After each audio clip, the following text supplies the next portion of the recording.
ओम जयंती मंगला काली भद्रकाली कपालिनी दुर्गा क्षमा शिवा धात्री स्वाहा स्वधा नमोस्तुते।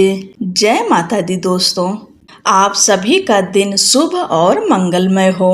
आषाढ़ गुप्त नवरात्रि का आज चौथा दिन है।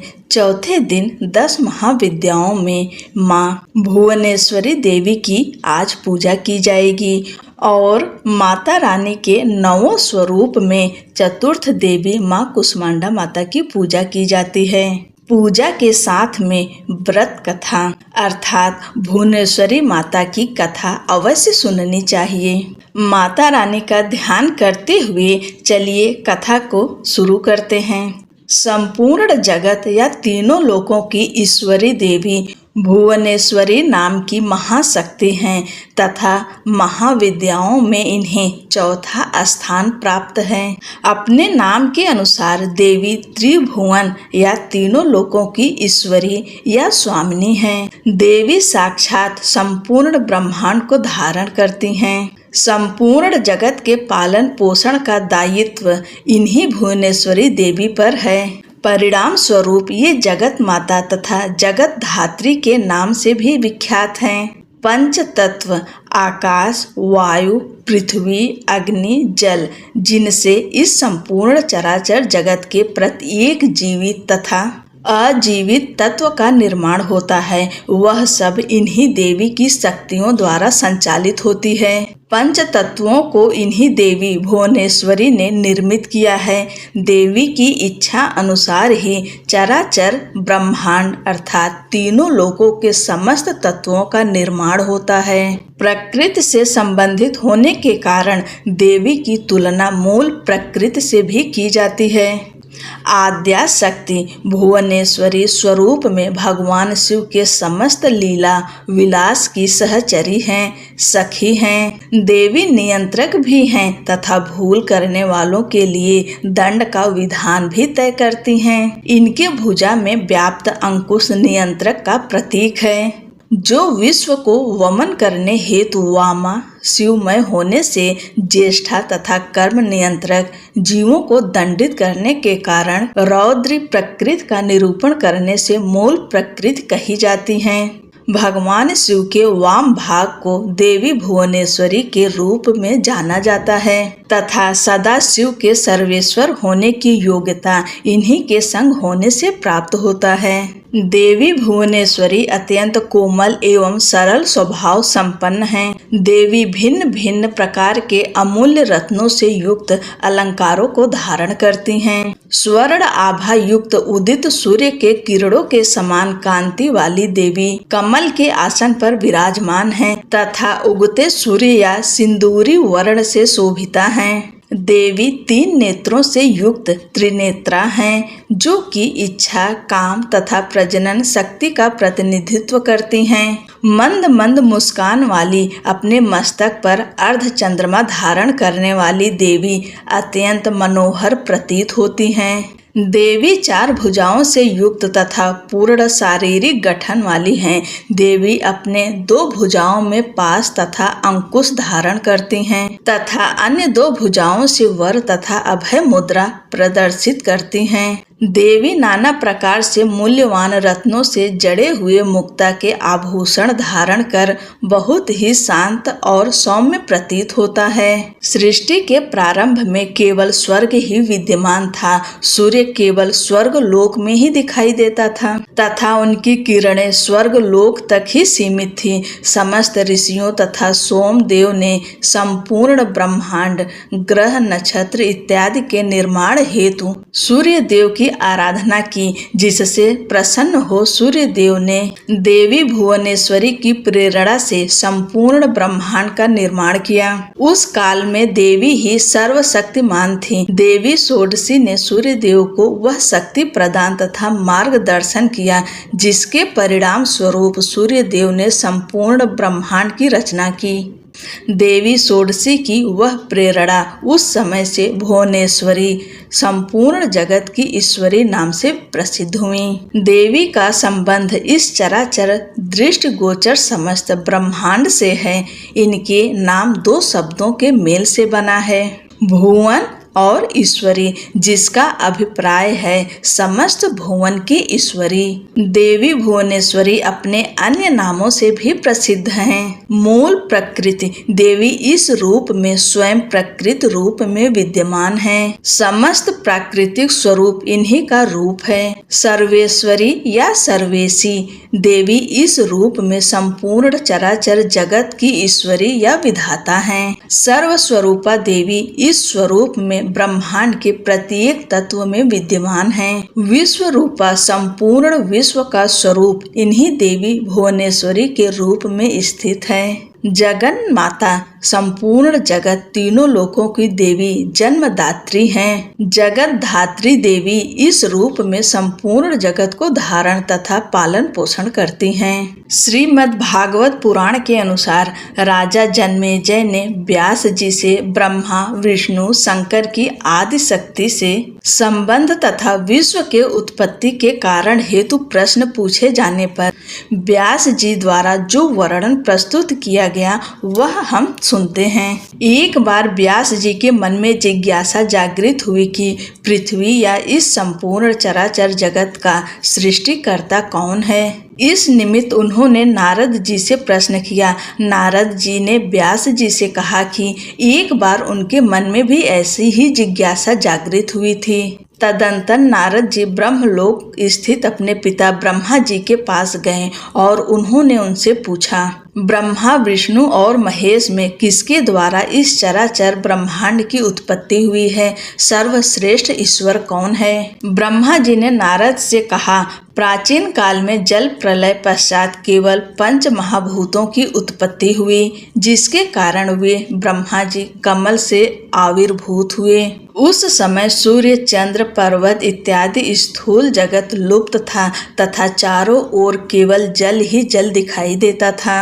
ब्रह्मा जी कमल कर्णिका पर ही आसन जमाए विचरने लगे। उन्हें यह ज्ञात नहीं था कि इस महासागर के जल से उनका प्रादुर्भाव कैसे हुआ तथा उनका निर्माण करने वाला तथा पालन करने वाला कौन है। एक बार ब्रह्मा जी ने दृढ़ निश्चय किया कि अपने कमल के आसन का मूल आधार देखेंगे, जिससे उन्हें मूल भूमि मिल जाएगी। तदंतर उन्होंने जल में उतरकर पद्य के मूल को ढूंढने का प्रयास किया, परंतु वे अपने कमल आसन के मूल तक नहीं पहुंच पाए। तत्क्षण ही आकाशवाणी हुई कि तुम तपस्या करो। तदंतर ब्रह्मा जी ने कमल के आसन पर बैठे हजारों वर्ष तक तपस्या की।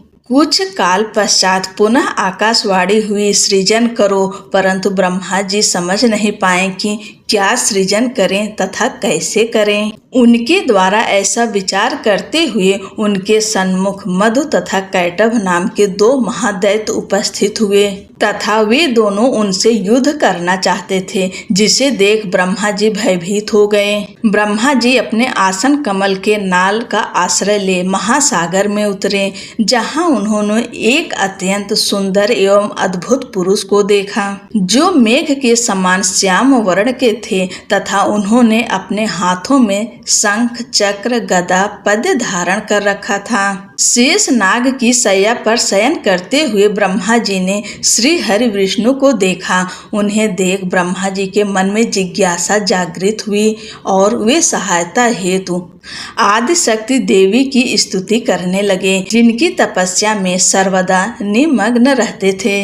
परिणाम स्वरूप निद्रा स्वरूपी भगवान विष्णु की योग माया शक्ति आदि शक्ति महामाया उनके शरीर से उत्पन्न हुई। वे देवी दिव्य अलंकार आभूषण वस्त्र इत्यादि धारण किए हुए थीं तथा आकाश में जा विराजित हुई। तदंतर भगवान विष्णु ने निद्रा का त्याग किया तथा जागृत हुए। तत्पश्चात उन्होंने 5000 वर्षों तक मधुकैटभ नामक महादैत्यों से युद्ध किया।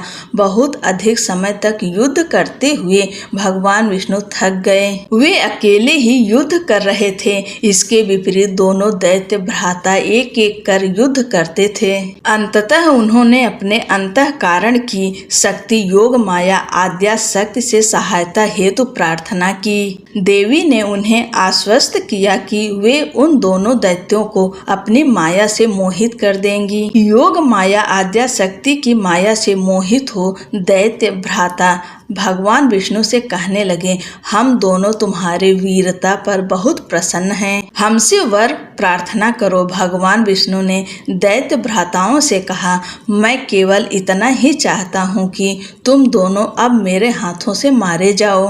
दैत्य भ्राताओं ने देखा कि चारों ओर केवल जल ही जल है तथा भगवान विष्णु से कहा, हमारा वध ऐसे स्थान पर करो जहाँ जल न हो और न ही स्थल हो। भगवान विष्णु ने दोनों दैत्यों को अपनी जंघा पर रखकर अपने चक्र से उनके मस्तक को देह से अलग कर दिया। इस प्रकार उन्होंने मधुकैटभ का वध किया, परंतु वे केवल निमित्त मात्र ही थे। उस समय उनकी संहारक शक्ति से शंकर जी की उत्पत्ति हुई, जो संहार के प्रतीक हैं। तदंतर ब्रह्मा विष्णु तथा शंकर द्वारा देवी आदि शक्ति योग निद्रा महामाया की स्तुति की गई, जिससे प्रसन्न होकर आदि शक्ति ने ब्रह्मा जी को सृजन, विष्णु जी को पालन तथा शंकर को संहार के लिए दायित्व निर्वाह करने की आज्ञा दी।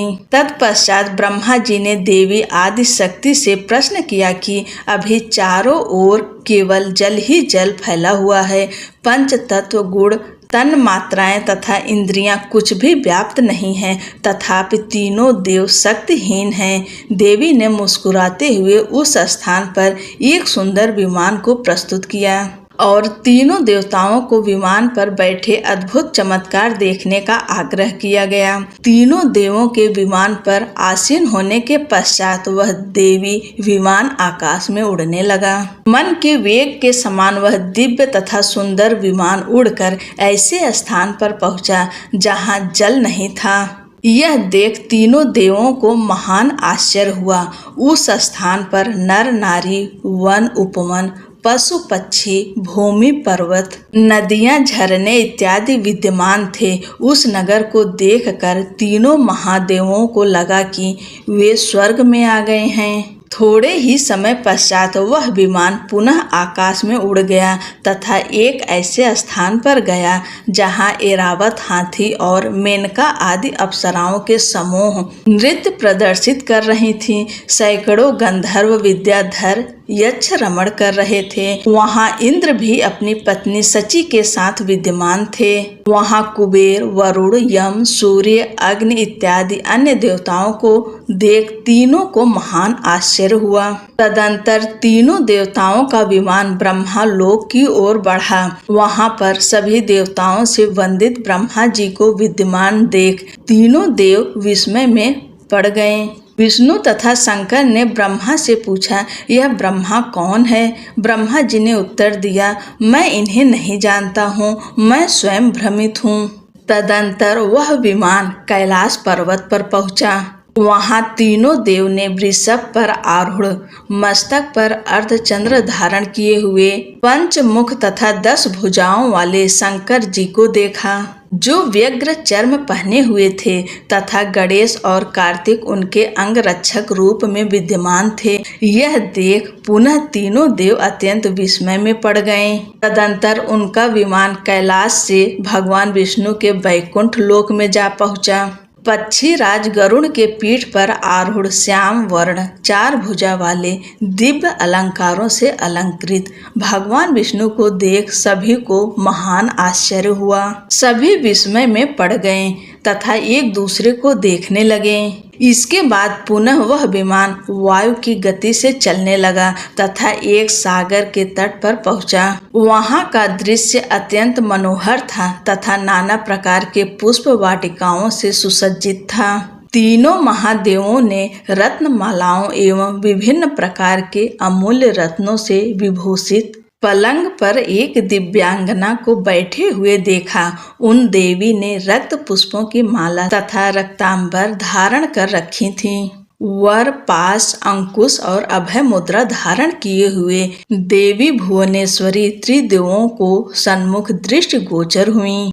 जो सहस्त्रों उदित सूर्य के प्रकाश के समान कांतिमयी थीं। वास्तव में आदि शक्ति महामाया ही भुवनेश्वरी अवतार में संपूर्ण ब्रह्मांड का संचालन तथा निर्माण करती हैं। देवी समस्त प्रकार के श्रृंगार एवं भव्य परिधानों से सुसज्जित थीं तथा उनके मुखमंडल पर मंद मुस्कान शोभित हो रही थी। उन भगवती भुवनेश्वरी को देख त्रिदेव आश्चर्यचकित एवं स्तब्ध रह गए तथा सोचने लगे, यह देवी कौन है। ब्रह्मा, विष्णु तथा महेश सोचने लगे कि न तो यह अप्सरा है, न ही गंधर्वी और न ही देवांगाना।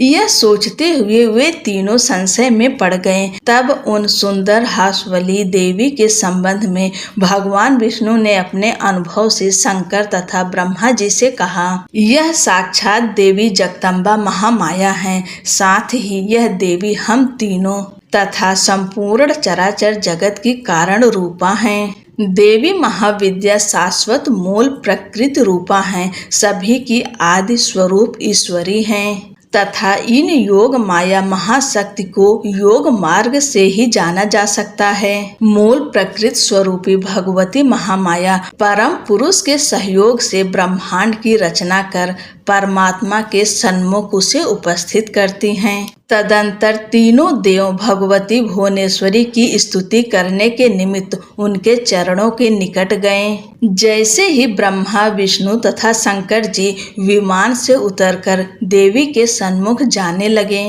देवी ने उन्हें स्त्री रूप में परिणित कर दिया तथा वे भी नाना प्रकार के आभूषणों से अलंकृत तथा वस्त्र धारण किए हुए थे। तदंतर तीनों देवी के सन्मुख जा खड़े हो गए। उन्होंने देखा कि असंख्य सुंदर स्त्रियां देवी की सेवा में सेवारत थीं। तीनों देवों ने देवी के चरण कमल के नख में संपूर्ण स्थावर जंगम ब्रह्मांड को देखा। समस्त देवता, ब्रह्मा, विष्णु, शिव, समुद्र, पर्वत, नदियां, अप्सराएं, वसु, अश्विनी कुमार, पशु, पक्षी, राक्षस गण इत्यादि सभी देवी के नख में प्रदर्शित हो रहे थे। वैकुंठ, ब्रह्मलोक, कैलाश, स्वर्ग, पृथ्वी इत्यादि समस्त लोक देवी के पद नख में विराजमान थे। तब त्रिदेव समझ गए कि देवी संपूर्ण ब्रह्मांड की जननी हैं। बोलो भुवनेश्वरी देवी माता की जय। अम्बे मात की जय। जय माता दी।